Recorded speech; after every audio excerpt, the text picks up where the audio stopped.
Welcome to Conlangery, the podcast about constructed languages and the people who create them. I'm George Corley. This episode is going to be a bit different.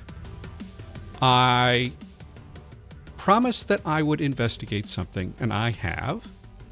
And I don't really like reporting on this, but I feel that I need to put some ideas out there and talk about what I found. Before I get started, this episode might make some conlangers angry at a certain person. And I just want to say up front, I am not calling for any kind of harassment campaign.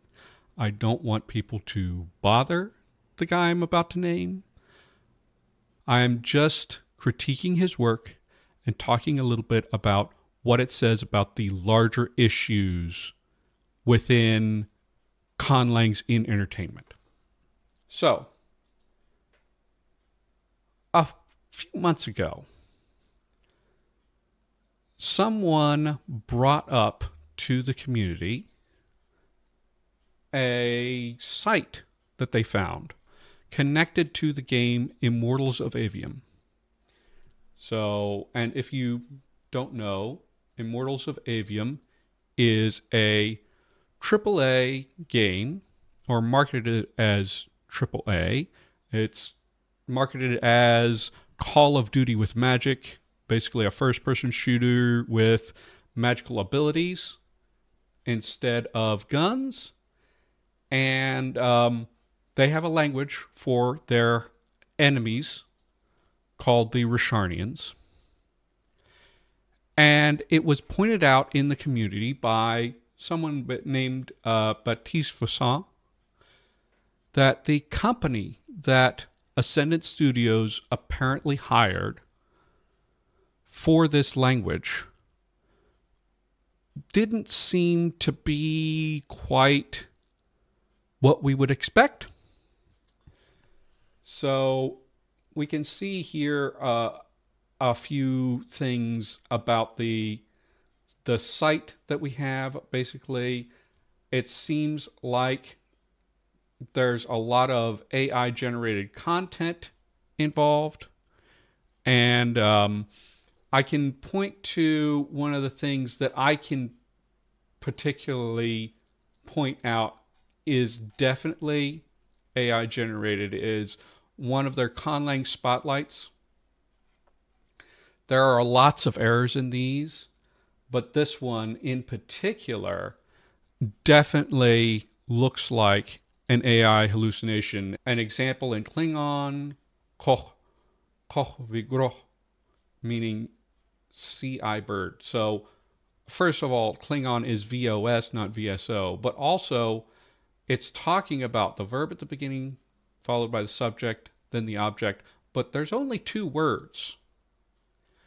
And those two words also have nothing to do with the meaning of I saw a bird. It means the fool's cat, actually. But, you know, having an example with two words and then describing it as if it has three, that sounds like a hallucination. Now, this may be a little less relevant than you think it is for how this person got the job, but I will go over that later. So right now, just keep in mind this is sort of red flags that we saw early on. Now, we will move on, talk about some other things here. We found that this site is associated with a person named David Enoch Wiley. He is the conlanger behind Conlang Services. He and his father own the company, and his father does some more of the business stuff. And we found a personal site. That site is now down. He's taken it down because of my email contacts with him.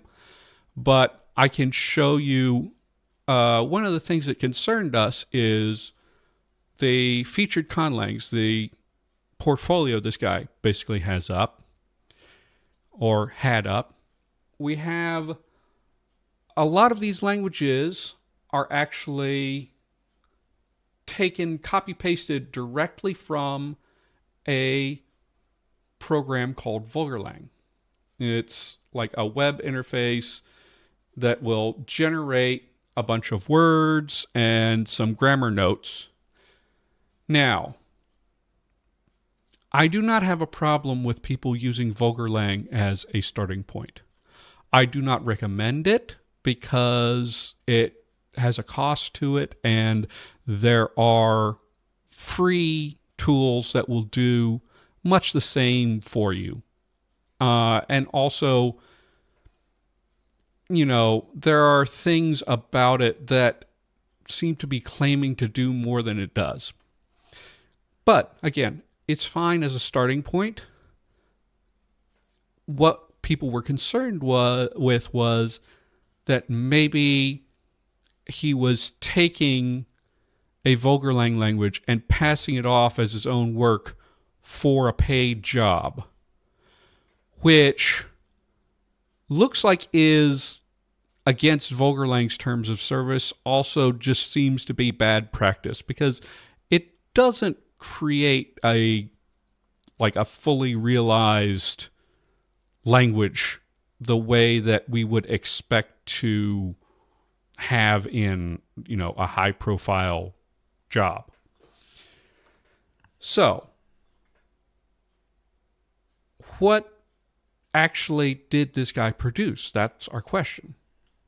I got in contact with him and I obtained materials. Now, originally I was going to interview Wiley, but after a lot of consideration, I realized that the interview would be kind of a confrontation, and I don't like the idea of doing that on my show. Typically, interviews on conlangery are me bringing on someone who has made something I'm interested in and want to hear about and want to talk about. And it's not really much about me critiquing somebody or confronting somebody about something. I don't really want to do that. And there were other reasons that I decided it was not a good thing for me to be, bringing him on for. And so I let him know that I had issues with the work and I was going to critique it and gave him an out, basically. But I do have materials on the language, and I am going to talk about what I found. First off, it is not simply a Vulgarlang language regurgitated. I can see enough to know that he did actually do some of his own work on this. I don't know what, if any, automatic generation was involved. He said that it was done by hand. It's something that could have been done by hand, fine. Okay, so there are plenty of issues, though, that I would not expect from professional work. And that's what I'm going to go over. I have two categories of issues.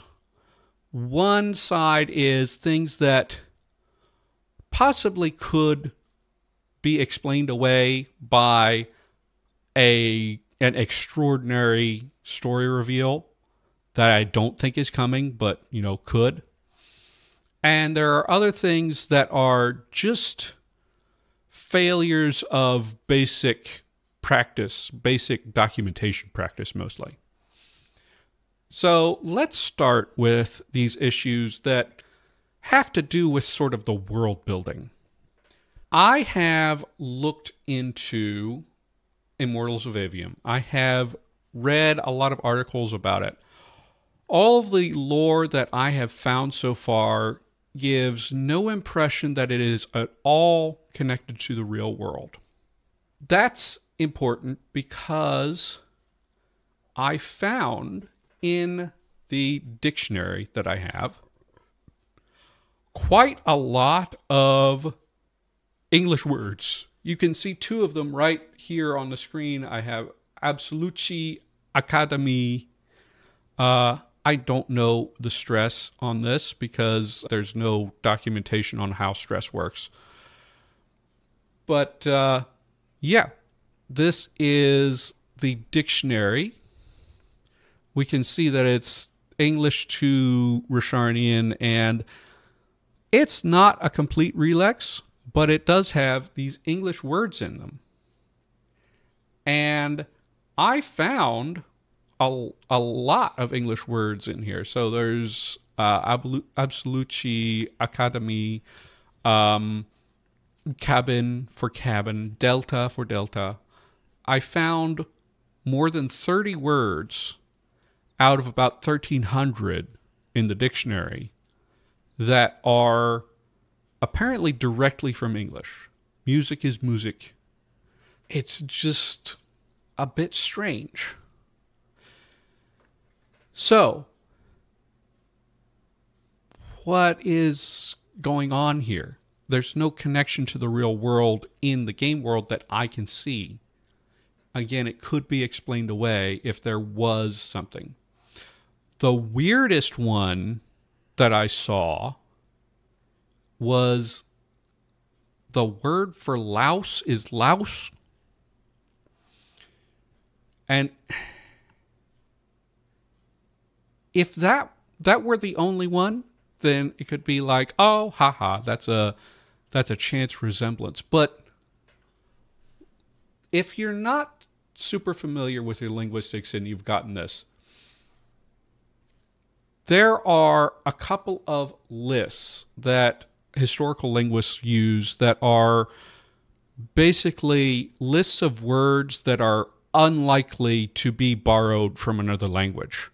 They're likely to be preserved from the oldest form of a language.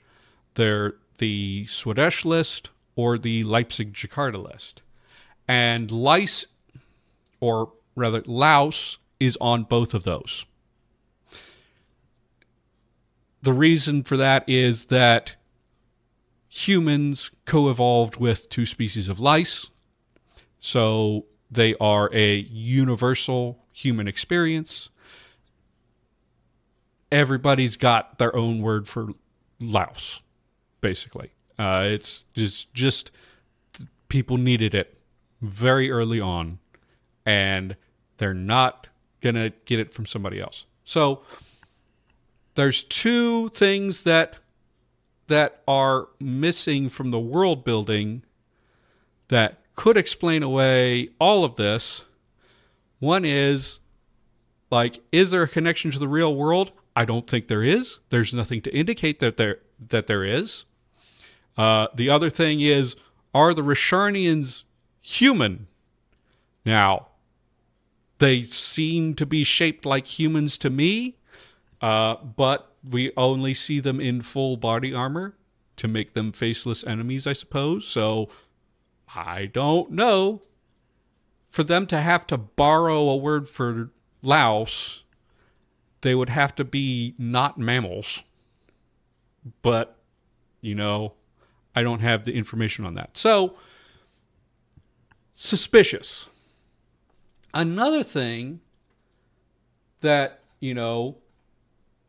makes it weird for a language that is not apparently connected to the real world is the writing system is named the alphabet.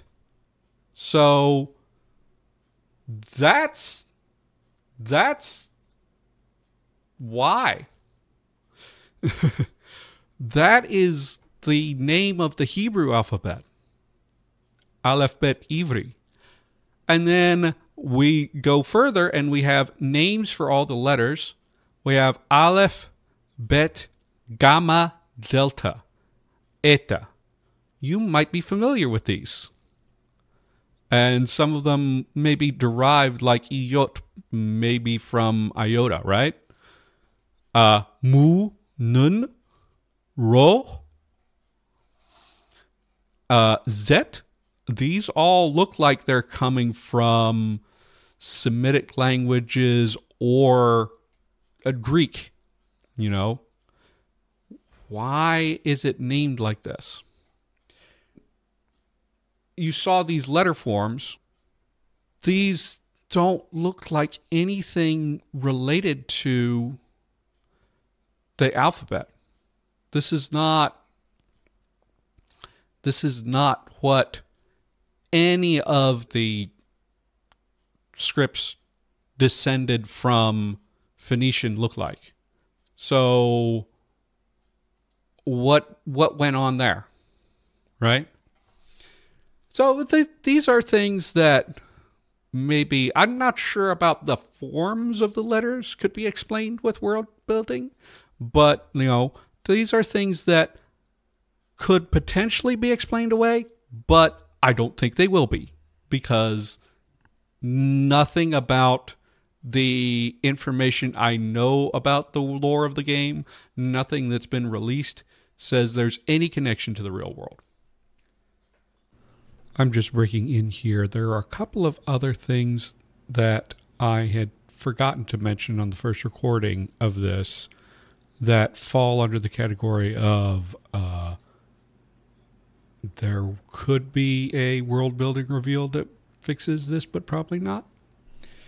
So we get into the numbers. I have shown this in another part of the video.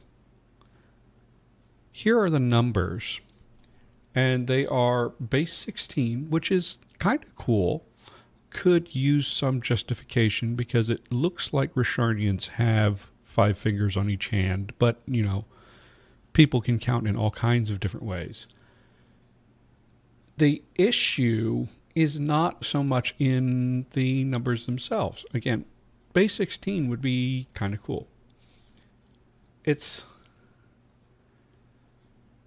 this statement here. For 10 to 15, you can use the characters, the A to F characters. And he's listing here the 6 characters, the first 6 characters of the alphabet.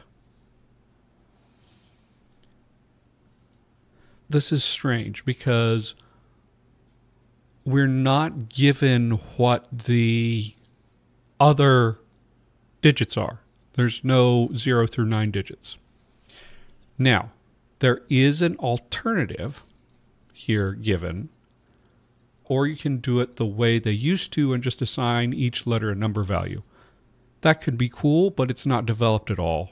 There's no mention of like how that actually works. But if you look at this A through F characters, maybe you might be familiar with something like this. Right? Once again, we are talking about a culture that has no clear relationship with the real world as far as what limited lore we have. Again. And they have the same strategy for representing hexadecimal, especially when hexadecimal is built into their language. It is like their native counting system.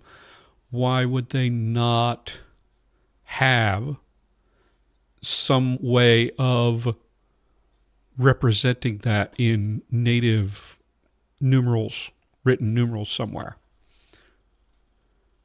It's just an odd thing. Also, as I said, I don't know where 0 through 9 are. Is he assuming that you're going to use the Hindu Arabic numerals for 0 through 9? Which, again, would be possible if there's a relationship to our world, but there's no actual reason to believe that at this point. Another thing that I found, talking about the dictionary, I talked a lot about English words there are words from other languages in there. And one that caught my eye is that the second person pronouns appear to be derived from French. Tu, vous, from tu and vous. Yeah.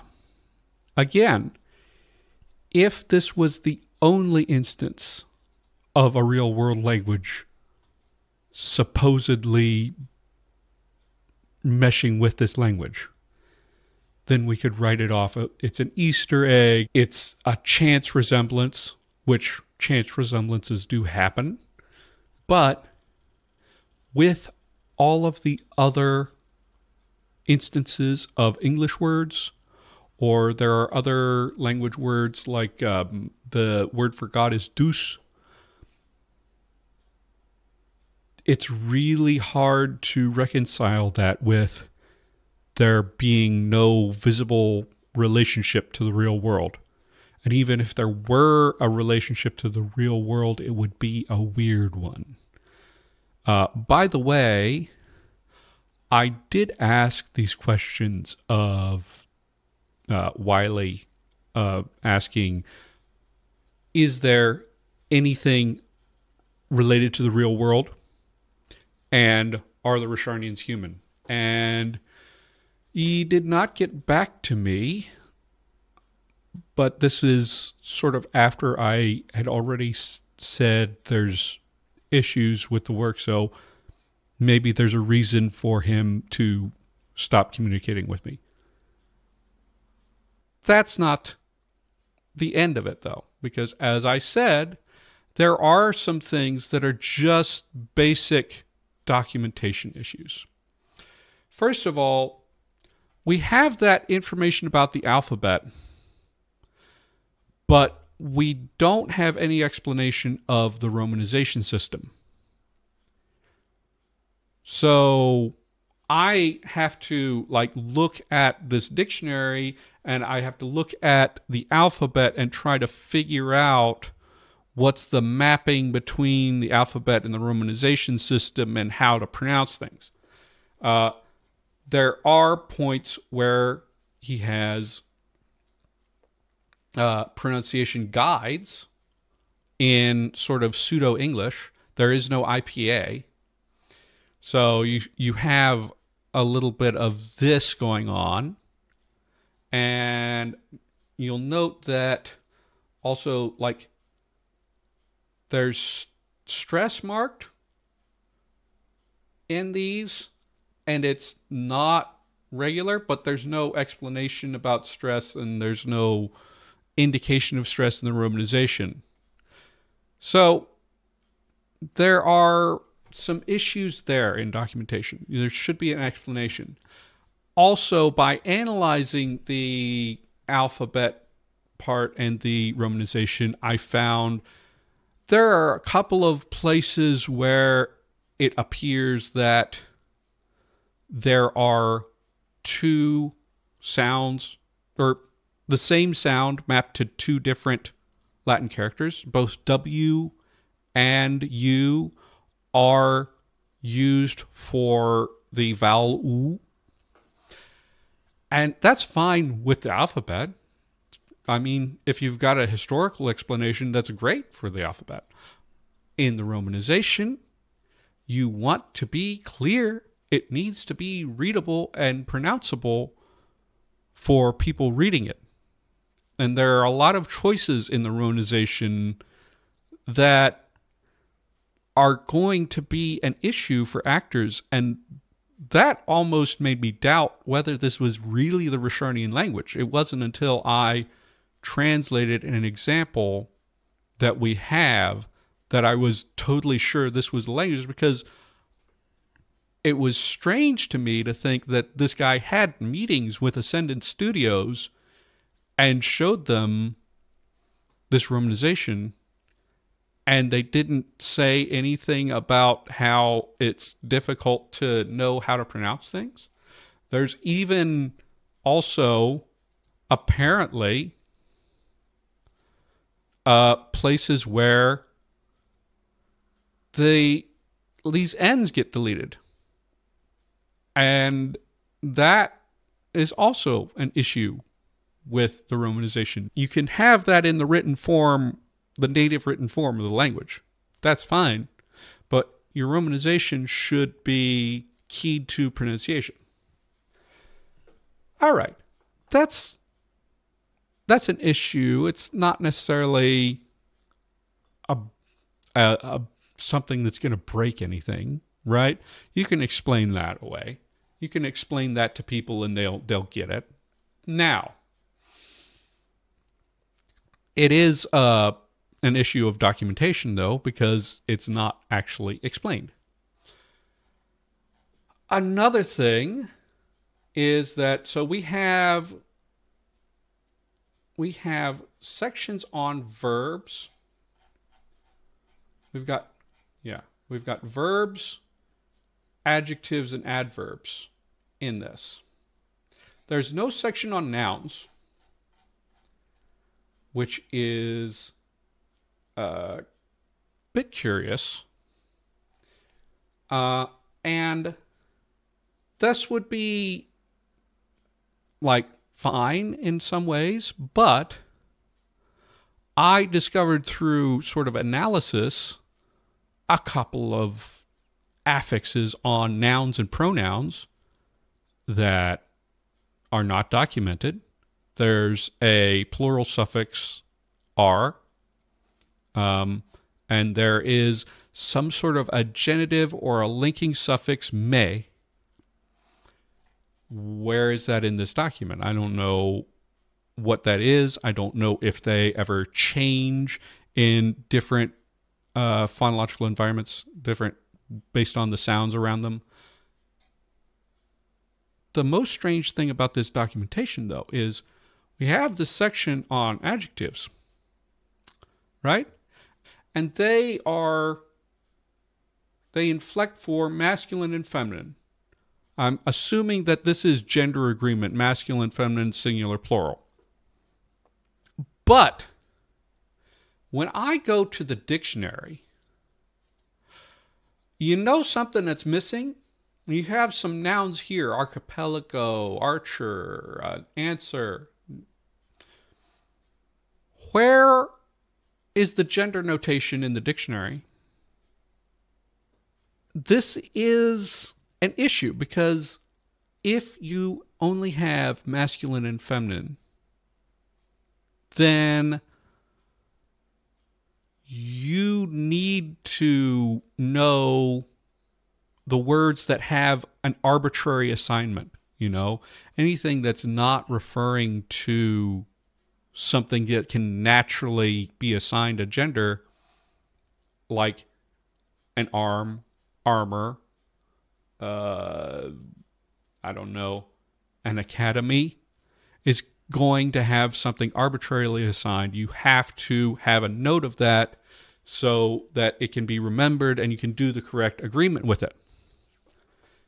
So this was the thing that really got me, and I thought, okay, the minimum you need to do in order to have a good conlang is to have enough documentation to make consistent translations. If your adjectives agree with gender and you do not have gender marking in the dictionary, then you cannot do that, because you're not going to remember all these arbitrary assignments. And if you think you can remember it, well, if they do a sequel 5 years from now or 10 years from now, you're not going to remember it then.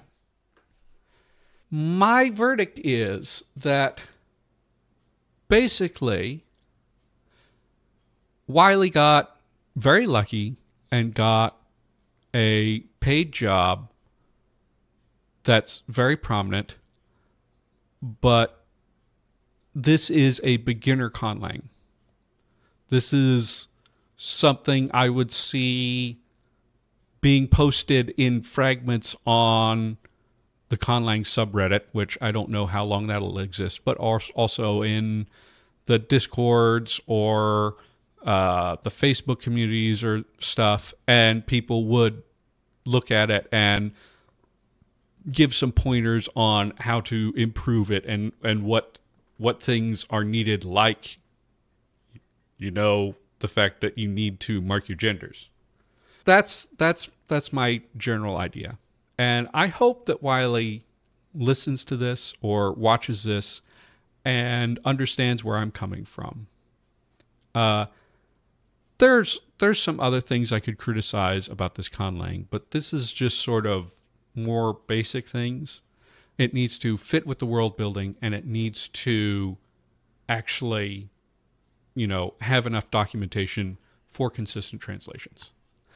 And, a lot of this is like a matter of degree, because like 1 or 2 collisions with English words would not be a big deal, but like 30 of them is strange if there's no connection to the real world. Sometimes, like, if there were one affix that I found that was missing from documentation, then that wouldn't be necessarily, it would be a mistake, but it wouldn't be a huge thing. But like having no documentation on nouns and no marking for their genders, that's a pretty big issue. But the thing I want to talk about now is, like, how did we actually get here? I found out that Ascendant Studios actually contacted David J. Peterson first. That was interesting information for me. They actually sent a query to GJP. They talked to his agent, and for some reason that didn't go through. Am I like 100% on David Peterson getting every conlang job? No. I want other conlangers to get jobs, but I'm just illustrating, like, this is what they did because they knew his name and they wanted a conlang. They went to the conlang guy that is known first. And for whatever reason, they didn't go with him. And apparently they Googled and they found conlang services.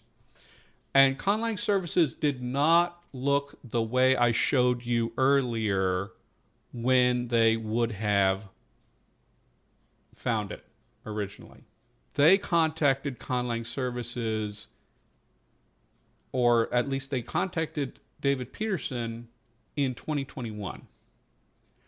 So conlang services, the website, probably looked something like this in 2021. So there's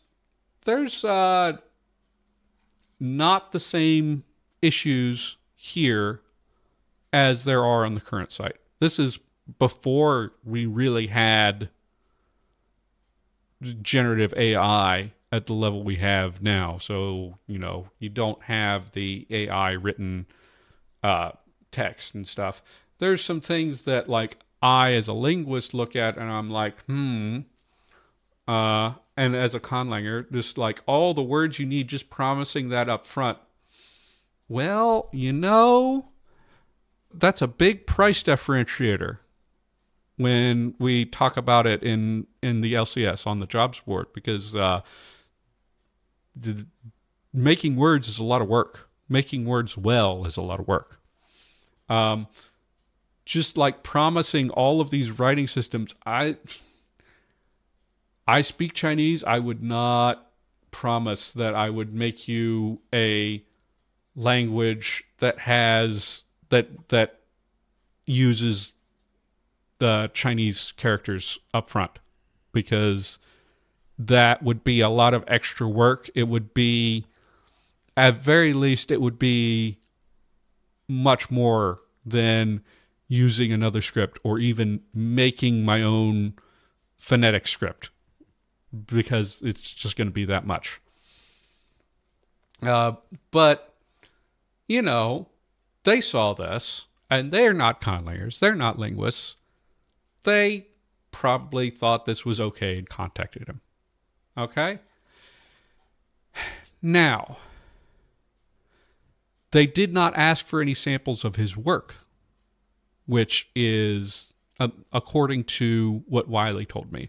I have tried to contact Ascendant Studios. I also tried to contact the other company that was listed on Conlang Services earlier, Skydance Animation. Let me double check and see that is... Yeah, Skydance Animation, which is making something called The Search for Wan La, and that was on. It's been taken down from the site, but it was up there, and Conlang Services was saying that they were making languages for it. I tried to contact both of these companies, and they didn't communicate with me. So I don't know anything about their side of it, but Wiley told me that Ascendant didn't ask for any samples. So they weren't really vetting his work. So what do we do from here? I think there are different lessons here for different people. I think if you are a conlanger who would like to get paid work, it's important to get your quality there. And the best way you can do that is just get connected with conlang communities. Go to the Facebook groups, to the Discords.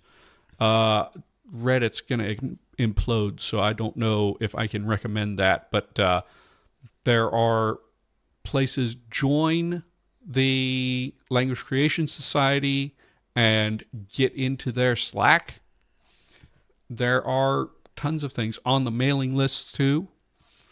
And you can share bits of your work and get some feedback about it, and also look at other people's work and learn how they document things and learn a bit about linguistics and everything. And that's important for the individual. For us as conlangers, as a community, as a group, I think we need to get more organized so that we can point out what makes a good conlang for one of these projects. I mean, your personal projects you can do to whatever standard you like. But if you're going to get paid for it, you need to have certain minimum standards. And if we are organized, then we can educate both conlangers and we can educate clients, and we can ask them to, review things in a different way. And we need to also figure out how to communicate what we can do to clients in a way that they can understand and also evaluate us as, reliable and good at what we're doing. If you are looking for a conlang for a creative project, then you need to know where to go. And the best place right now is to go to the LCS jobs board. Full disclosure, I am a member of the Language Creation Society, which this jobs board serves. You can go submit a listing. There is a pricing guide. And it's, we could charge a little bit more than what we are, but there's a guide to what we are doing right now. Keep in mind that what you pay will be reflected in the work that you get, because doing this stuff well takes a lot of work. And so we have different categories. You can get languages that are just for names. You can get a sketch with a few words. You can get, depending on what you think your project needs. Note that, like, writing systems are usually extra. Original writing systems are usually going to be extra. And making a font for you is going to be extra. If you actually want to get quality work, you need to pay for it. I don't know what Wiley got paid. I'm not entirely clear. From what he said, it seemed like he got paid pretty well, but I don't know if relative price was a factor in choosing him over David Peterson, or what exactly went on. So,